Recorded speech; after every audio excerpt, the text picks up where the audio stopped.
ẹ̀yin tèmi báwo ni o ṣe wà Alase lóde lónìí ṣe wà yes so Alase Nimi ti wà online.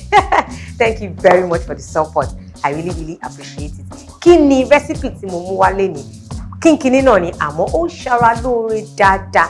Ìyẹn là ń pè ní cabbage sauce. Tẹ́ bá ti rílẹ̀ ẹ ti wọlé ẹ ti wẹ̀nà ọkọ mo ti shred cabbage mi, carrot àtàwọn nǹkan tó kù. Tí bá ṣe ń dà wọ́n máa pe orúkọ wọn kí má bàa ṣe kíni kí má ṣá delay yín. So kò dẹ̀ sí bá ṣe máa ṣe healthy meal báyìí tá à ní fi èròjà kan tó gbòógì tó ń ṣe ara wa lóore tó ń ṣe ọkàn wa ìyẹn the heart tó ń ṣe ní àǹfààní. That's the Sunola soya oil. Nigeria made ni pure and it is cholesterol free. Ẹ mọ̀ pé nǹkan tí n bá ti mú wá ni mo ti good ni. So ká má bàa dènà pẹ̀lú kí la máa kọ́kọ́ ṣe. A máa kọ́kọ́ tanná. A fẹ́ dáná ni. Ẹ máa ní ìbá má tanná. So bẹ́ẹ̀ yẹn mo ti tanná. Ẹ jẹ́ kí pan wa kó rọra heat up a bit. Why tí yẹn ṣe heat up a bit? Ṣẹ́rí nǹkan tí mo fi like soya oil ni pé ó ṣe ọkàn ní àǹfààní. Àwọn àgbàlagbà lè jẹ and tó bá ṣe rọra bu díẹ̀ sí ó máa tùn and it is very pure like ẹ wo bó ṣe mọ́ gan láti inú kẹ̀gẹ̀. You can see it's very pure so kò sí àmúlùmálà kankan nínú production ẹ̀. That's why I like it though and it's affordable. Please go to the market and get yours. So nísìn pan wa ó ti ṣe kíni ó ti gbóná. Ẹ jẹ́ kí n rọra add little oil wá sí. So ní báyìí ẹ jẹ́ kí òróró wa kó rọra gbóná ní ráńpẹ́ gbagam. Tó bá ti gbóná díẹ̀ a máa wá ṣe kíni a máa da onion wá sí. Meal yìí very sharp ni. Ó ti rọra gbóná ráńpẹ́. So now a máa wá saute ẹ̀.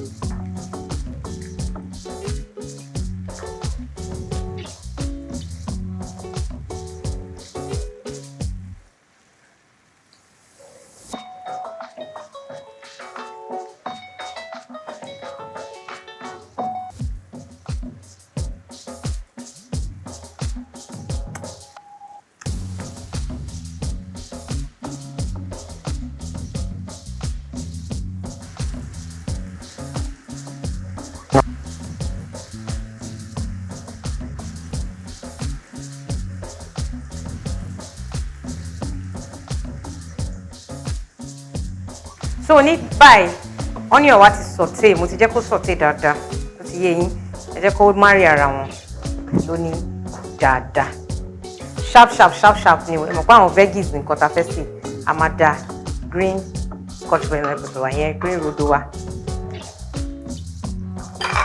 bear in mind tá bá ti ń da Rodo sí ó máa fi yín mú. So àwọn Rodo mo ti dà sí yẹn green and orange ó nìyẹn then red lele Scotch Bonnet pepper wa òun ni mo ti dà sí yẹn. Tẹ́ bá ṣe ń jẹ ata sí ni but ẹ nílò tomato sí nínú cabbage sauce yìí rẹ má lò sí. Kó máa rárá máa ta yẹ́rìyẹ́rì kó dẹ̀ máa ṣe nǹkan tó ń ṣe lára fún yín. So ẹ dín dáadáa. Ẹ jẹ́ ká fílẹ̀ fún like maybe 1 to 2 minutes kó dín dáadáa. A fẹ́ rush so that the pepper ó máa cook. Ṣó ti yé yín so ẹ jẹ́ ká rọra fílẹ̀ fún maybe 1 to 2 minutes.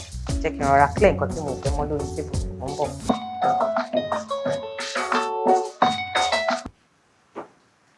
So nísìnyí ẹ ti rójú ẹ̀ ó ti ṣe kí ni ó ti dín dáadáa bí mo fẹ́. Ó ṣọkújú wọ̀wọ̀ sọ́kú. Then ẹ jẹ́ ká rọra lo Adun Obe lóní ráńpẹ́ àti Isebe lóní ráńpẹ́. Stir it again. Stir fry it again like this. Kí ni wọ́n máa fi pair oúnjẹ tó bá jẹ́ ìrẹ́ ni mò ń sè fún. So ní báyìí any protein of choice ni kẹ́lẹ́ whether ẹja, gizzard, chicken, turkey, but ẹja ìdí tèmi ní ìyàn láàyè ìrora kí báyìí tó bá ṣe fẹ́ sí ni náà dàbí à ó ti lọ́ọ́ kó ojú náà. Now I want to buy.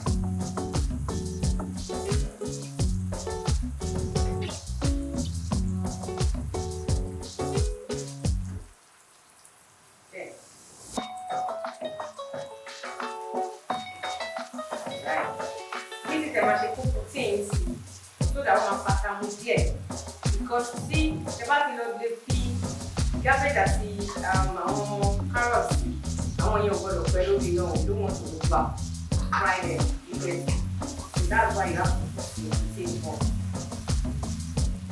You buy it. Don't be tempted to go and use this sauce to do something else. Cabbage with you cabbage sauce and shit. Alright.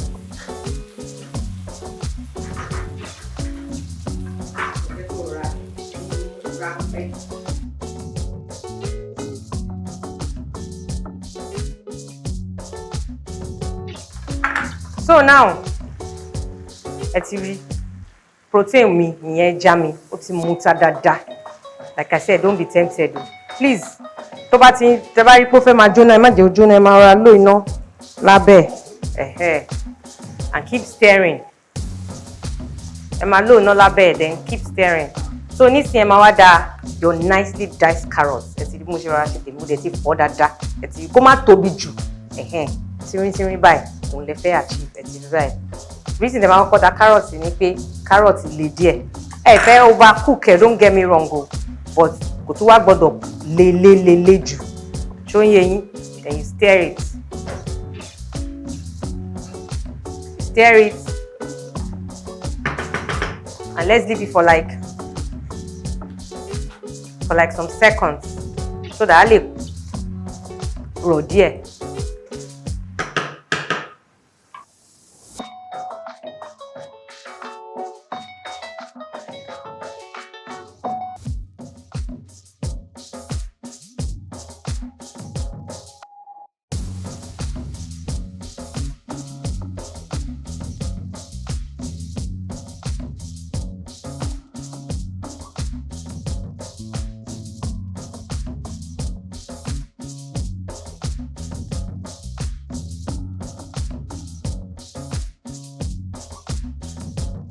So now, ní tèmi mo ti rí pé carrot yẹn ti,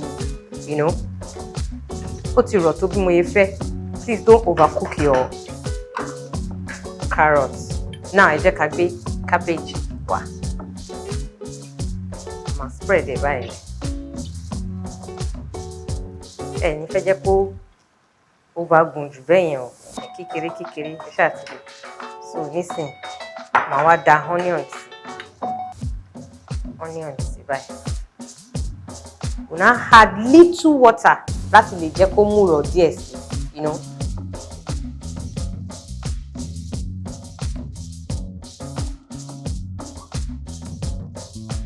The cooking it. Now you stir it.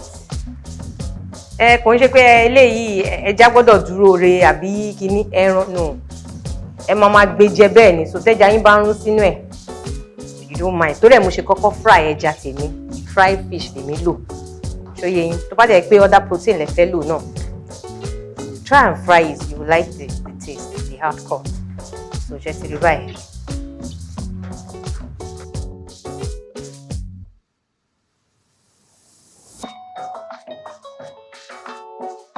So nísìnyí ẹ ti rí, ó ti wà well combined.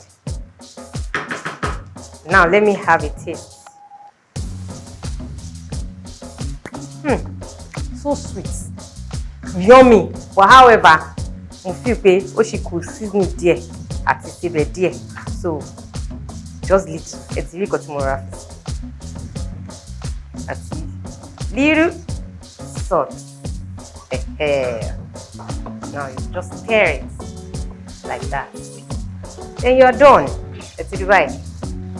Do not overcook your veggies. We are what? Panobai. Then we are done. Now let me clear this table. Kí n wá serve ẹ̀ kẹ́yìn náà rí bó ṣe máa jojú ń gbèsè.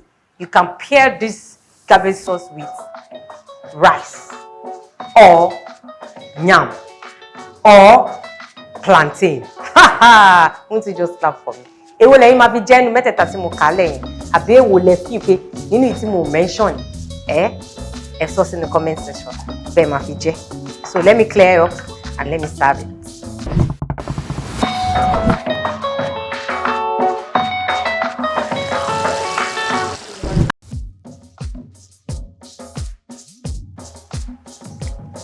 So now,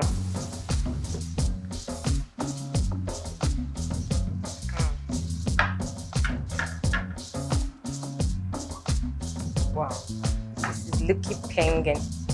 This is looking beautiful. This is looking sumptuous, yummy, and palatable. Isn't this beautiful? Beautifully made by who? Alase Nimi ma pa mi now. Ge ma pa mi now. Look at that beauty. Look at it. You see?